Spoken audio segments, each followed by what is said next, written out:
दोस्तों, डैम्स शायद इन्हीं की वजह से हमारे घरों में बिजली आती है। और सिर्फ हमारे घरों में ही नहीं बल्कि दुनिया की ज़्यादातर जगहों पर इलेक्ट्रिसिटी डैम्स की वजह से ही आती है। लेकिन अब सवाल ये है, आखिर इन डैम्स के अंदर इतनी सारी बिजली आती कहाँ से है, या फिर ये डैम बिजली को किस तरह से बनाते हैं। पहले बात करते हैं डैम के बेसिक स्ट्रक्चर के बारे में। डैम नदी को दो हिस्सों में डिवाइड करता है। पहला हिस्सा होता है अप स्ट्रीम साइड और दूसरा होता है down stream side.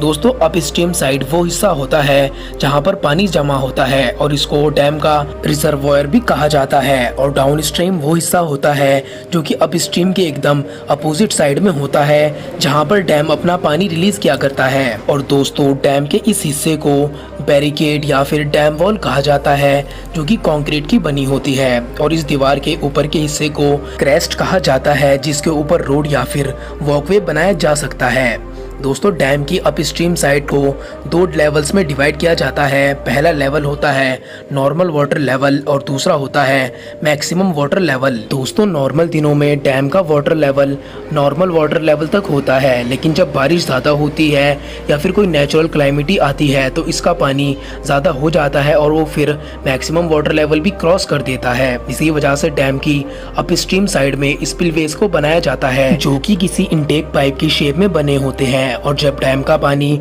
Maximum water level से भी ज्यादा हो जाता है, यानी कि डैम की होल्डिंग कैपेसिटी से ज्यादा हो जाता है, तो उस समय पर डैम के इन्हीं स्पिलवेज की मदद से एक्सेस वाटर को डैम के डाउन स्ट्रीम साइड पर रिलीज किया जाता है। और इन स्पिलवे के अलावा डैम के अंदर ऑक्सिलरी स्पिलवेज भी बनाए जाते हैं, जो कि इमरजेंसी के अंदर इस्तेमाल किए जा सकते हैं। तो डैम में अप स्ट्रीम साइड पर इस तरफ बड़े बड़े इनटेक पाइप होते हैं, कुछ इस शेप के, जो कि इस तरह से डिजाइन किए जाते हैं कि जब इनके अंदर से पानी नीचे की ओर बहता है तो उसकी स्पीड बढ़ जाती है। फिर आगे बढ़कर इन्हीं इनटेक पाइप के अंदर एक टरबाइन भी इंस्टॉल होती है, जो कि एक मोटर जनरेटर से कनेक्ट होती है। इन इनटेक पाइप से आने वाला पानी टरबाइन के ब्लेड्स के ऊपर एक प्रेशर से फोर्स लगाता है, जिसकी वजह से टरबाइन के ब्लेड मूव करते हैं और इसी के साथ साथ मोटर शाफ्ट भी मूव करती है। और फिर इस मैकेनिकल एनर्जी की मदद से इलेक्ट्रिसिटी बनती है और हाई वोल्टेज वायर की मदद से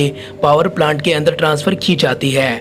और फिर उसके बाद इस इलेक्ट्रिसिटी को जहां पर इसकी जरूरत होती है वहां पर प्रोवाइड किया जाता है। लेकिन दोस्तों, डैम का काम सिर्फ इलेक्ट्रिसिटी प्रोवाइड करना ही नहीं होता। इसकी वजह से और भी बहुत सारे एडवांटेजेस होते हैं।